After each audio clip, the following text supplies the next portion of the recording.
European elections, so I've invited you, Cathy and Catherine, to join me and talk about Brexit, which is really something that's been have had a lot of focus in Danish media and a lot of talk around the coffee tables in Denmark on what is going on in the UK. And I know that you're not Brexiteers at all, but I think it'll be interesting for us and for people watching to hear how is it when you're actually British and you're living in Denmark and you're using the freedom of movement to be part of this chaotic process. Please introduce yourself and your t-shirt. I'm Cathy. I've been living in Denmark for 18 months. I'm here with my family. My partner's working in Denmark, so I'm here under freedom of movement. And I'm part of a group called Women for Europe. And obviously it says Brexit is toxic, which is basically sums it all up, really. Exactly. And I'm Catherine. I've been here for 3 years. I'm also here under freedom of movement. And I've enjoyed moving around Europe since freedom of movement started in 1996. I'm a member of the Liberal Democrats, and we're campaigning heavily to stop Brexit. Yeah. First of all, I think the question that a lot of Danes have is, what happened? What happened? What happened? That June day when all this chaos started. What's your own explanation that it I think fell off to the wrong side? You have to take into account a number of things. The Brexit vote happened after a long period of austerity that came in after the financial crash in 2008. And I think there was a feeling that people wanted something to believe in at that point. They'd had years and years and years of service cuts, falling schools, cuts to the health service. And the Brexit campaign literally promised, let's take all of this money and give it to the National Health Service. Yeah. You don't have to worry about getting a doctor's appointment, you don't have to worry about jobs, you don't have to worry about prosperity, you don't have to worry about your children's future. And everything that had sort of been taken away from people because of austerity, because of the financial crash, was sort of handed to them, dangling away this fantasy life that vote for Brexit and everything you've ever wanted will be given to you. Yeah. And people wanted something to believe in. People wanted to believe that things would get better. And obviously leaving Europe doesn't actually solve any of those problems at all. It makes them all worse. But emotionally, I think people wanted hope again. One of the things that I noticed was that it's also maybe a generational thing, that if you'd only asked the young Brits, there would have been it would have been a Remain vote, but do you also see that? It's true, and I think young people have felt unrepresented in the political process in the UK, and you can see that by, for example, the levels of voting by young people in the last EU election was about 19% compared to the level of young people voting in Denmark, which was 38% of it, which is really good. So yeah, I think the young people felt like politics didn't represent them, so they just didn't really take part, and of course the older generation is very much engaged by the Tory party, conservative side of politics. So they fell in with that. Yeah, and I think that might be the first little advertising spot for the European elections on Sunday. You know, if you leave it to other people to vote, then you're going to live with the decisions they took. And I think that a lot of young Brits today feel that they are going to live with the consequences of a Brexit, that maybe they voted to Remain, maybe they didn't vote at all, but they're going to live with the consequences. 80% of young women who voted to Remain. Yeah. 80. And so Brexit is, there is an enormous generational gap, and young people in Britain have been disenfranchised. One astounding fact, to put it into context, nobody born in the 21st century voted for Brexit, because people who were born from the turn of the century were not eligible to vote. Right. So this is something that is being forced on the younger generation by people who, not being cruel, but as a matter of fact, will not be here in 10, 20, 30 years' time. And your lives have been very much influenced by the opportunities that freedom of movement have given. So how does it look from your perspective that being a UK citizen, that you may have these rights revoked to some extent, or at least that infringed in some way in the future? So I think this is the biggest tragedy for our children. For example, my children are British citizens, but they're born in Germany, one of them, and born in Portugal, the other. And we've always followed the opportunities that have been available to us. And when I look forward into the future, I see that our children won't have the same opportunities that we had in our professional lives and our opportunities to study. So I think it's kind of like a heartbreaking situation. But what about your situation? Do you feel that you are on safe ground, or do you feel that everything is up in the air? Everything is up in the air. You know, obviously the government could fall next week, and then potentially the likelihood is you bring in a hard Brexiteer. If there's a push for a hard Brexit, where does that leave us legally? You know, overnight, if there's no Brexit, we become third country nationals. Right. What's our status in terms of working, in terms of remaining in the country, in terms of our children being here? One of my children was born in Hungary, one was born in the UK. Neither of them are Danish nationals. I mean, everything is potentially lost. Right. And that's an awful, awful feeling. Right. So, and I mean, in Denmark there are tens of thousands of UK citizens, and they're a big contribution to us. Pay our very high taxes. Thank you very much. The skills gap. Yeah, exactly, the skills gap. So, at least from my perspective, no matter what happens, we should do what we could to make sure that people feel that they have the same opportunities in Denmark in the future. Because I truly believe that freedom of movement is something we gain from.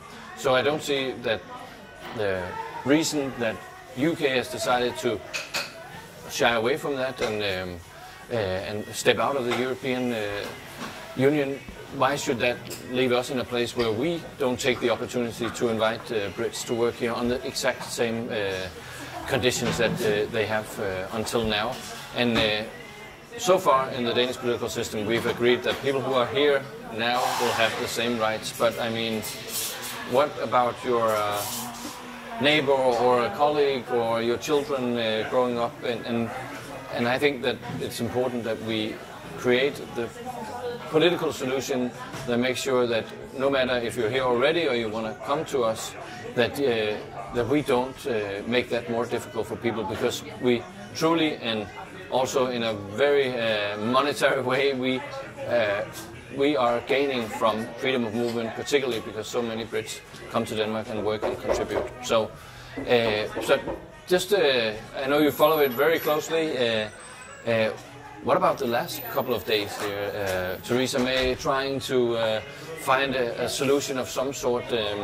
You said that your Lib Dems are working for a People's Say and another vote. And do you feel that that is coming closer? The campaign is going really well in the UK.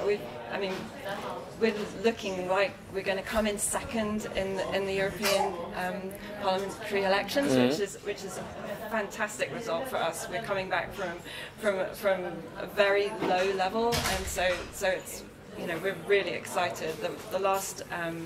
The last campaign rally was last night, and you know the atmosphere was electric. Yeah. And we had what's really fantastic is we've had people, for example, Lord Heseltine from the Tory party, and we've had people come over from the Labour Party as well to kind of back us, because actually, you know, it's like now it's a choice between what's good for the party and what's good for the country, and people are making that choice, and I think that is so important.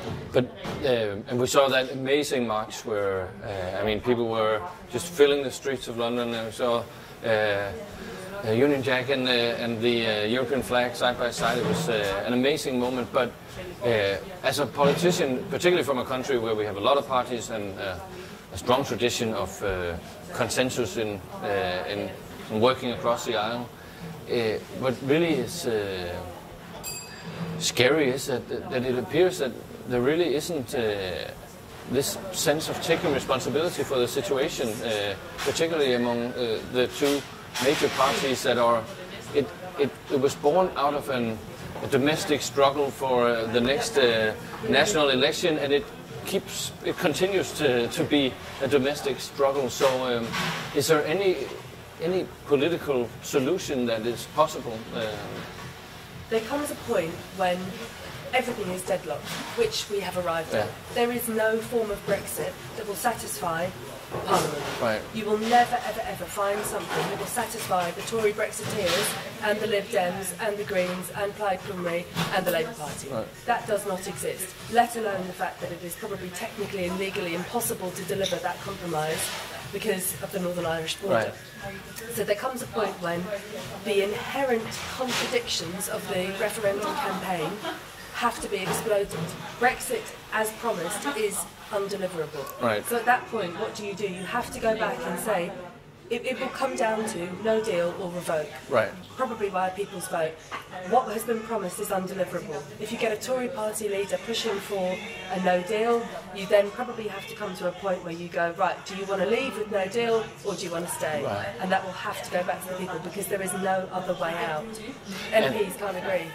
And I mean, just a few months ago, I would have said that it was not even feasible that you would have a European Parliament election, but now we keep winning. Yeah. You're voting tomorrow, I think. Yep. But you still see a character like Nigel Farage, who seems to be in the world just to tumble things down, but still building some sort of a momentum still with the Brits. The thing with Nigel Farage is that he's never won an election when there's been more than 40% turnout. So that really says it all. It means that everybody has to get out. People who feel comfortable and maybe not motivated to vote have to come out. Right. That's really important, and because he doesn't represent the majority of the British people, he represents maybe a third, and so we just have to remind people bring out the vote, bring out the vote, and that bad people are elected by good people who didn't vote. And let us just reiterate, perhaps in Danish, that når vi stemmer på søndag til Europaparlamentsvalget, så er der jo 3 partier på stemmesedlen, som har sagt, at de ønsker på et eller andet tidspunkt en afstemning eller den britiske. Det er Folkebevægelsen mod EU, som i sagens natur ønsker den hurtigst muligt. Og så var det Dansk Folkeparti og Enhedslisten, der jo på et tidspunkt sagde, at de også ønskede en hurtig afstemning om fortsat dansk medlemskab af EU. De sidste 2 har nedtonet det noget, men det er jo stadigvæk deres principielle synspunkt, at vi skal derhen. Og det er jo derfor, at jeg synes, det her valg til Europaparlamentet er så afgørende den her gang. Fordi det vitterligt er, om vi skal fortsætte med at engagere os i Europa og være med til at drive processen derhen, hvor vi gerne vil have den, hvor vi løser problemer, eller det skal være i retning af det kaos, som udspiller sig i Storbritannien. I kan selvfølgelig stille spørgsmål, også meget gerne til mine gæster i dag her på Ingolfs Kaffebar. Og vi kigger lige her. Der er Henrik, der spørger, do you feel that Brexit divides Britain more? Yeah, I think it's definitely opened up chasms in Britain between city dwellers, rural dwellers. To use an old cliche, the haves and the have-nots. There's a very, very strong correlation between levels of deprivation and education, and people who live in areas that are historically deprived educationally and economically are much more likely to vote leave. And again, that taps into that narrative I was talking about earlier, that people want to believe that there is a way for things to get better. Right.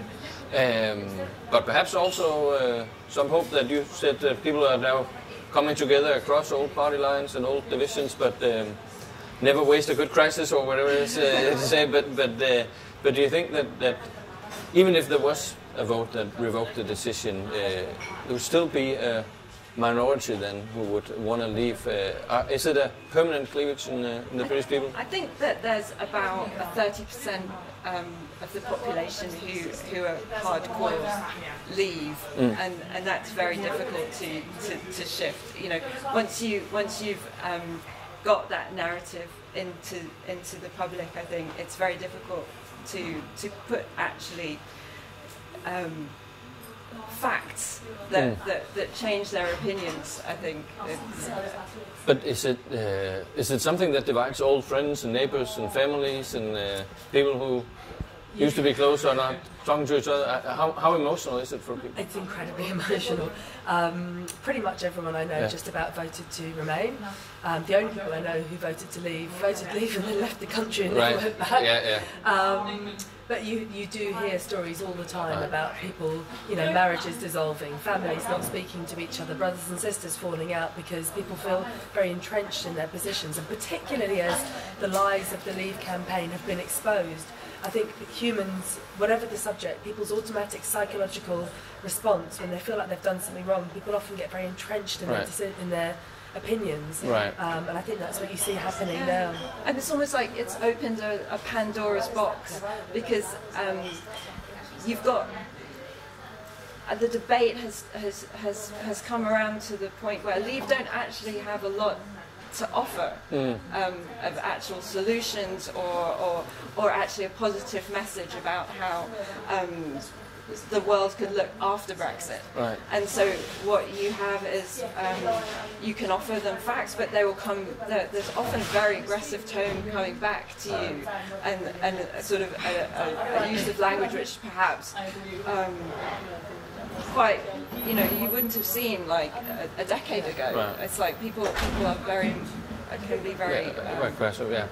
But one thing I think maybe a lot of Danes have a difficult time understanding is the Irish question and the backstop, and I don't mean technically, but it's the big thing has been this: if not, then this, and what will we do if we don't arrive at an agreement? And it seems perhaps for many Danes like a small thing, but the Irish question is a huge thing because of all the history, all the conflict that was there. So just share some of the sentiment around that question and why this backstop thing has such an emotional character.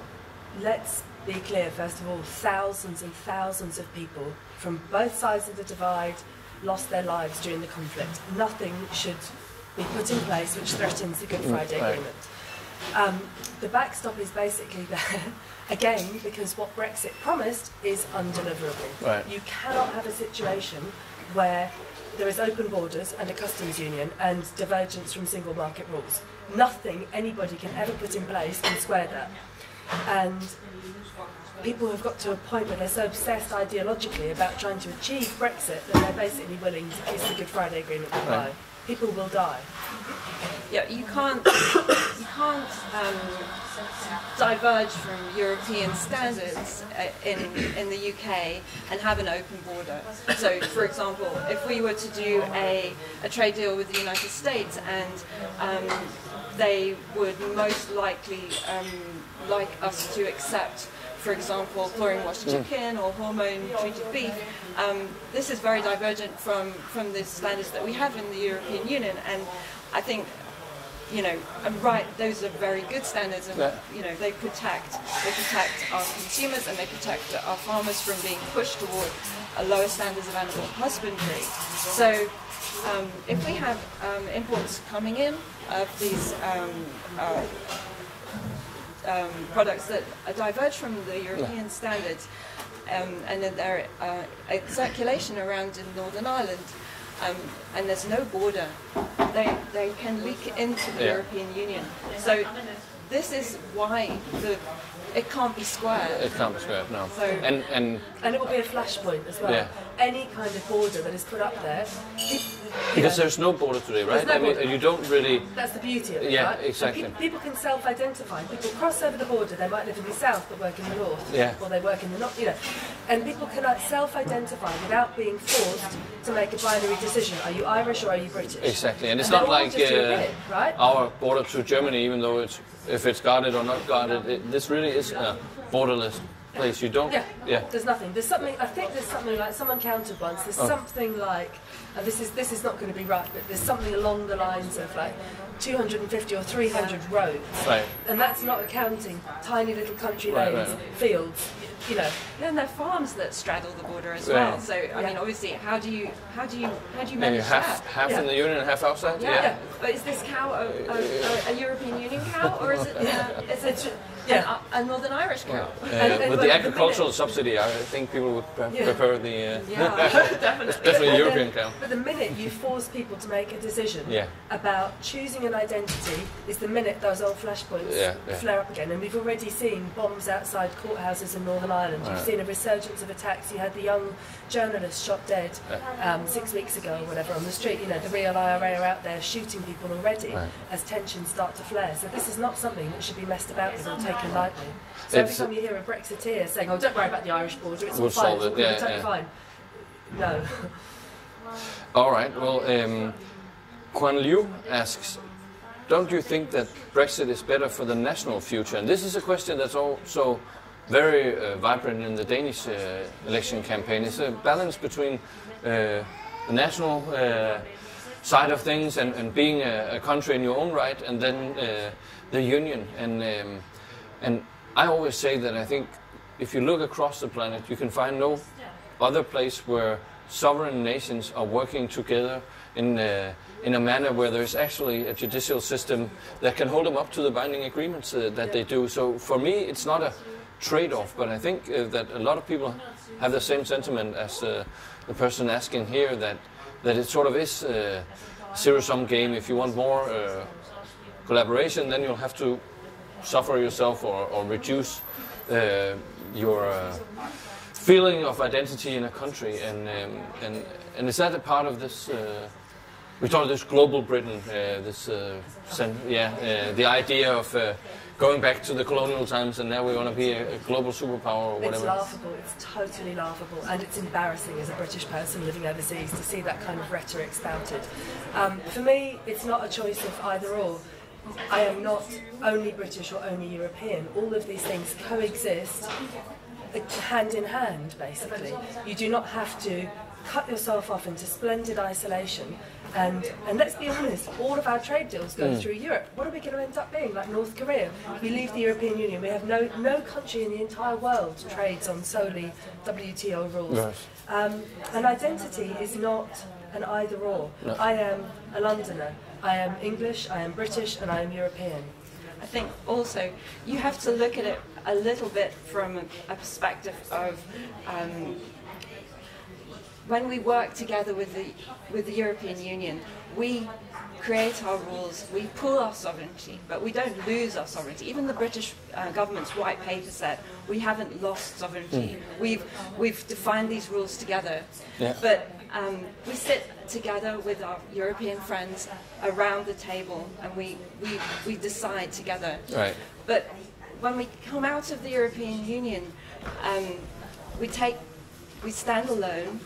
And for example, one of the big things that is being desired is perhaps a trade deal with the United States. And you look at what they would like us to do. They're going to dictate terms. We are a very small economy compared to the United States. They are going to dictate terms on what kind of standards we'll be allowed to have, and what kind of procurement systems we'll be able to have. And so while we take our sovereignty back from the EU, we're actually then, in a sense, but we'll be losing it to the. You're making yourself smaller instead of bigger. Yeah. So when we negotiate together with the European Union, we stand together as a community of 500 million people. We stand as equal partners. And I've been sitting in the Council of Ministers, and we've oftentimes have a strong ally. We came in with the UK into the Union, and but are outside the Euro, and so we oftentimes we met the night before the ECOFIN Council and talked things through, and I mean the voice of the British Chancellor, or whoever, which Council of Ministers was also.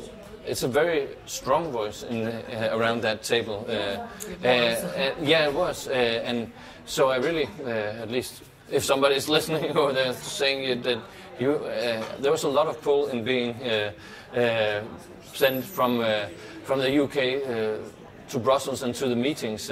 People listened, and there was a lot of influence to be had, which are now if Brexit goes through, influence that you will not have. So, yeah, we'll see which other questions have come up. Mike asks in Danish, how do you see the division of power between the EU and the Danish Parliament?